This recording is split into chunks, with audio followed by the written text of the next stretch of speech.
Hello everyone, this is Deepank आहारी। Last video में मैंने आपको द मर्चेंट ऑफ वेनिस के एक्ट सेकंड सीन 5 को डिटेल में एक्सप्लेन किया था। हमने ये देखा था कि एक्ट सेकंड सीन 5 में लॉन्सलॉट, शाइलॉक और शाइलॉक की डॉटर जेसिका अपीयर हुए थे और हमने देखा था कि शाइलॉक अपनी डॉटर जेसिका को एक्सप्लेन करता है कि वह बेसेनियो के यहाँ, यानी कि एक क्रिश्चियन के यहाँ, ईसाई के यहाँ घर पर जाना नहीं चाहता, लेकिन उसे अपने बिजनेस के लिए वहां पर जाना पड़ेगा।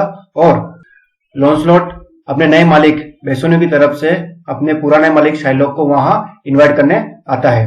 तो शाइलॉक अपनी डॉटर जेसिका को कन्वे करता है कि तुम घर पे ही रहना, क्योंकि आज रात को कोई एक मास्करेड नाम का फेस्टिवल सेलिब्रेट किया जाएगा, तो तू अपने घर से बाहर मत निकलना और घर पे रहना और सभी दरवाजे खिड़कियां अच्छी तरह से लॉक कर देना। तो शाइलॉक अपनी डॉटर जेसिका को ये सब समझाता है, लेकिन उसको यह पता नहीं होता है कि उसकी डॉटर जेसिका जो है वो लोरेंजो के साथ चले जाना चाहती है और उसके साथ शादी करना चाहती है। तो ओके, तो हम next scene act second scene 6 में ये देखेंगे कि आगे क्या होता है। Okay, so let's jump into the act second scene 6।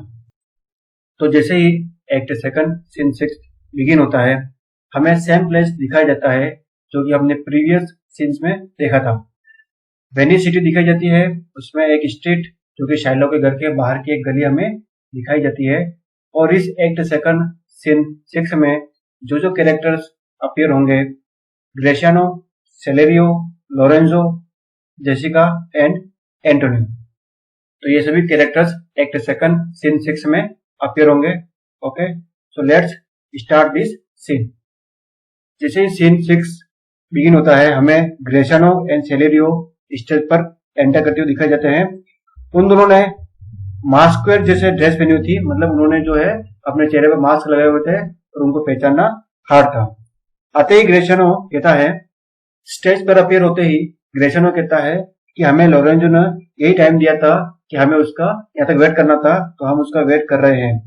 ग्रेशियानो की बात सुनकर सेलेरियो कहता है कि हम सबने जो टाइम डिसाइड किया था और लोरेंजो ने जो टाइम बताया था, वो टाइम तो कब का निकल चुका है, लेकिन लोरेंजो तो अभी तक यहाँ पर आया नहीं है। ग्रेशियानो सेलेरियो की बात सुनकर कहता है कि ये बहुत ही स्ट्रेंज बात है, बहुत ही अजीब बात है कि जो लवर्स होते हैं वो तो अपनी बिलवेड से मिलने के लिए और जो टाइम होता दिया होता, जो अपॉइंटेड टाइम होता है उससे भी बहुत पहले आ जाते हैं, लेकिन ये तो जो अपॉइंटेड टाइम था, जो गिवन टाइम था, उसको भी निकाल चुका है, वो भी चला गया है और अभी तक लोरेंजो यहाँ पर आया नहीं है। तो ग्रेशियानो की बात सुनकर सेलेरियो कहता है कि मुझे लगता है कि शायद वो किसी वजह से लेट हो गया होगा, लेकिन मुझे पता है कि उसको बहुत जल्दी हो रही है शादी करने की, तो वो अभी बस फटाफट यहाँ पर आता ही होगा। तो ग्रेशियानो और सेलेरियो बात कर ही रहे होते हैं, तभी ग्रेशियानो एक फेमस कोटेशन बोलता है जो कि आपके एग्जामिनेशन के लिए बहुत ही इंपॉर्टेंट है। So pay attention here. Who riseth from a feast with that keen appetite that he sits down? Where is the horse that doth untread again his tedious measures with the unwetted fire? That he did face them first. All things that are with more spirit chased than enjoyed. तो ये dialogue ग्रेशियानो द्वारा बोले गए हैं। तो ग्रेशियानो का इस quotation से यह मीनिंग होता है, तो ग्रेशियानो अपने इस डायलॉग से यह कहना चाहता है, इसका मीनिंग यह है कि जब तक आदमी को किसी चीज की भूख होती है या उसे भूख होती है, तब तक ही वह बहुत ही उसके पीछे भागता रहता है और उसके लिए खाने के लिए तड़पता रहता है। लेकिन अगर भूख खत्म हो जाए और अपना पेट भर जाए, उसके बाद अगर उसके सामने बहुत बड़ी दावत भी हो, तो वो उसके पीछे नहीं जाएगा।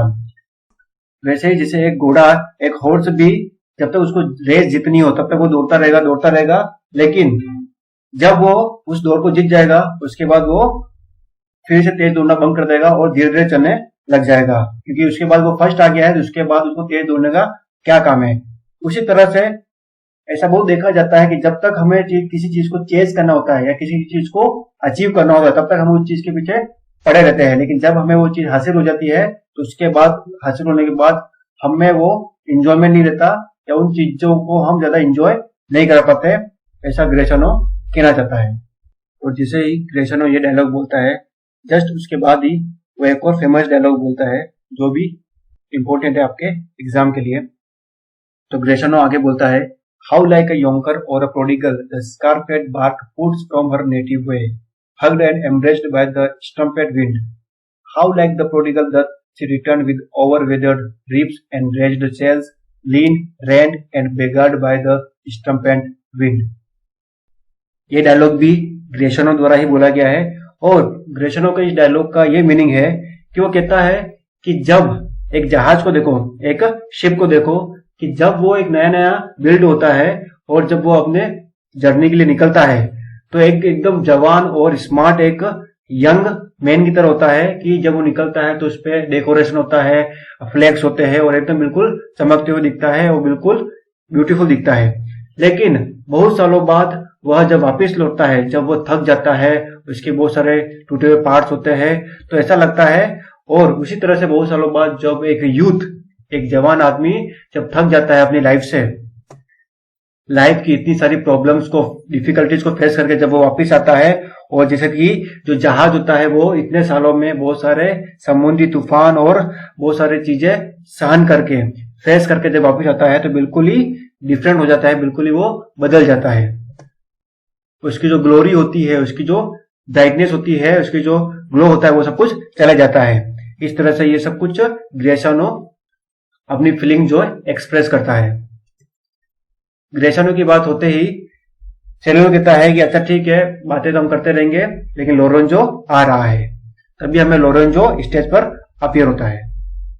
लोरेंजो स्टेज पर अपीयर होते ही कहता है कि मेरे प्यारे दोस्तों, मेरे स्वीट फ्रेंड्स, मुझे बहुत अच्छा लगा कि आप सबने मेरा इतनी देर तक वेट किया और मेरा इंतजार किया बिल्कुल शांति से। लेकिन मैं अपने अफेयर्स में, अभी मैं अपने कामों में इतना व्यस्त था, इतना बिजी था कि मैं अपने यहाँ पर टाइम से आ नहीं पाया। लेकिन जब भी तुम्हें कोई भी जरूरत होगी या तुम्हें भी मेरी तरह कुछ काम पड़ेगा या किसी लड़की के लिए, किसी लड़की से शादी करने के लिए ऐसा कुछ करना पड़ेगा, तो मैं भी तुम्हारा दोस्त ही हूँ। तो जब भी तुम कहना तो मैं वहां पर हाजिर हो जाऊंगा और तुम्हारा वेट करूंगा, चाहे तुम कितना भी मुझसे वेट कराओ। ऐसा लोरेंजो बोल ही रहा होता तभी जेसिका बालकनी में अपीयर होती है, जिसने, जेसिका ने एक लड़की की तरह ड्रेस पहनी होती है और अपना जो मतलब ड्रेस है वो बिल्कुल चेंज होता है, उसको पहचान पाना थोड़ा सा हार्ड होता है। अब हमें यह दिखाया जाता है कि लोरेंजो, ग्रेशनो, सेलेरियो, जेसिका सबने अपने अपनी ड्रेसेस चेंज कर रखी है और अपना जो भेष है वो चेंज कर रखा है, इसलिए एक दूसरे को पहचानना थोड़ा सा डिफिकल्ट होता है।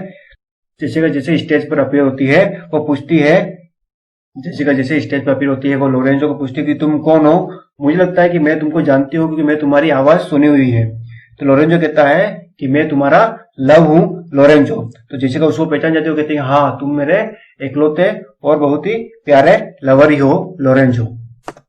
और ऐसा कहते हुए जेसिका एक फेमस डायलॉग बोलती है जो कि बहुत ही फेमस है, बहुत ही इंपॉर्टेंट है आपके एग्जामिनेशन के लिए। For I am much ashamed of my exchange, but love is blind and lovers cannot see the pretty follies that themselves commit, or if they could, Cupid himself would blush to see me thus transformed to a boy। ये dialogue Jessica ने बोला है और इस dialogue के through Jessica अपनी feelings बता रही है कि वो एक लड़की की तरह उसने कपड़े पहन रखे हैं, लड़की की तरह उसने अपना जो रूप है वो चेंज कर रखा है। तो वो कहती है कि मुझे तो बहुत ही शर्म आ रही है इस लड़की के रूप में कपड़े पहनते हुए, लेकिन क्या करें, लव तो ब्लाइंड होता है, प्यार तो अंधा होता है। और जो लवर्स होते हैं, जो प्रेमी प्रेमिका होते हैं, उनको कुछ भी दिखाई नहीं देता, तो वो तो बस यही चाहते हैं कि कैसे भी करके उनका जो लव है वह सक्सेस हो जाए, उनकी शादी हो जाए अच्छे से। क्योंकि जब लवर्स प्यार में होते हैं, लव में होते हैं, तो उनको ये कुछ दिखाई नहीं देता कि वो क्या गलत कर रहे हैं या क्या सही कर रहे हैं, उनको किसी बात की भी शर्म नहीं होती है। और ये बहुत अच्छी बात है कि ये इस टाइम रात है, इसलिए हर कोई मुझे देख नहीं पा रहा है, नहीं तो मैं तो क्या करती, मुझे तो बहुत ही ज्यादा शर्म आ रही है, बहुत ही अशेम्ड फील कर रही हूं मैं।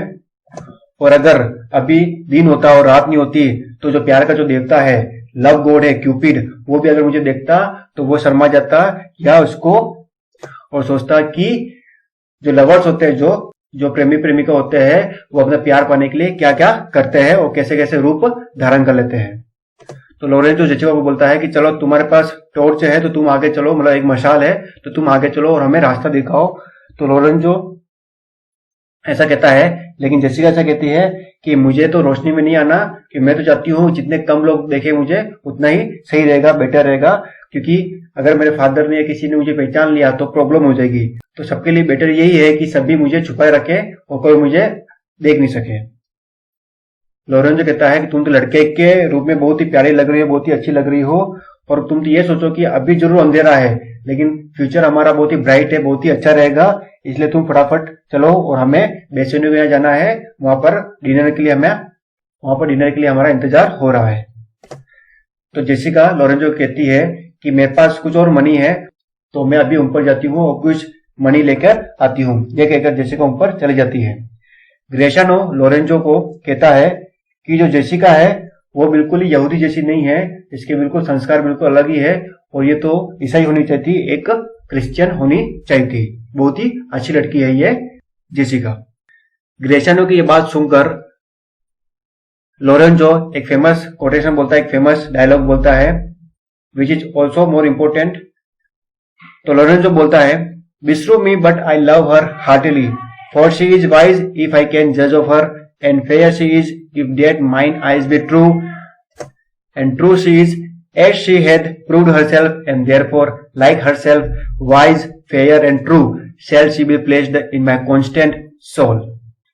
तो लोरेंजो जेसिका की तारीफ करते हुए कहता है कि मैं जानता हूं वो बहुत ही वाइज है, बहुत ही समझदार है, और हर सिचुएशन को बहुत अच्छी तरह से हैंडल करती है, समझती है, और मेरी आंखें कभी भी धोखा नहीं कर सकती। मुझे पता है कि ये यहूदी भी है तो भी बहुत ही सच्ची है, बहुत ही फेथफुल है, बहुत ही ट्रस्टवर्दी है, इस पे मैं आंखें बंद करके भी भरोसा कर सकता हूँ। और ऐसी खूबसूरत लड़की मैंने आज तक अपनी लाइफ में कभी नहीं देखी। बहुत ही फेयर है, बहुत ही वाइज है और बहुत ही सच्ची है, जो कहती है वो करती है, अपना प्रॉमिस कभी भी नहीं तोड़ती है। और कहता है कि तुमने तो देख ही लिया कि मैंने जो कहा वह वैसी लड़की है जैसा कि मैं तुमको कहा था, और अब से लेकर यह मेरी आत्मा के लिए सब कुछ है, मेरी लाइफ में सब कुछ यही है मेरी जेसिका। ऐसा लोरेंजो जेसिका के लिए जो उसका लव होता है, जो फीलिंग्स होती है, उसको शेयर करते हुए लोरेंजो कहता है। तभी वहां पर एंटोनियो एंटर करता है। तो स्टेज पर आते ही एंटोनियो पूछता है कि कौन है, तो ग्रेशियानो कहता है कि मिस्टर एंटोनियो, मैं हूं, ग्रेशियानो बोल रहा हूं। तो ग्रेशियानो को देखकर एंटोनियो कहता है कि बाकी लोग कहाँ है, बाकी दोस्त कहाँ है, 9 बज रहे हैं और सभी तुम्हारा वेट कर रहे हैं। अब ये जो भी मास्क है ये सब हटा लो, क्योंकि बेसोनियो जहाज पर रवाना हो रहा है और मैंने कुछ आदमियों को तुम्हें ढूंढने के लिए भेजा था, लेकिन तुम यहाँ पे आए हो, बाकी तुम्हारे दोस्त सभी कहाँ है, हमारे सभी दोस्त कहाँ पर रह गए हैं। तो ग्रेशियानो एंटोनियो की बात करके कहता है कि बहुत अच्छी बात है कि हम सब यहाँ से रवाना होने वाले हैं, और मैं भी समुद्र में जो जर्नी करने जा रहा हूँ उसके लिए बहुत ही एक्साइटेड हूँ, बहुत ही खुश हूँ। और ऐसा कहकर एंटोनियो और ग्रेशियानो स्टेज से चले जाते हैं, और इसी तरह से एक्ट सेकंड सीन 6 समाप्त होता है। ओके, सो हम नेक्स्ट वीडियो में नेक्स्ट सीन पर डिस्कस करेंगे। So thank you so much for watching this video.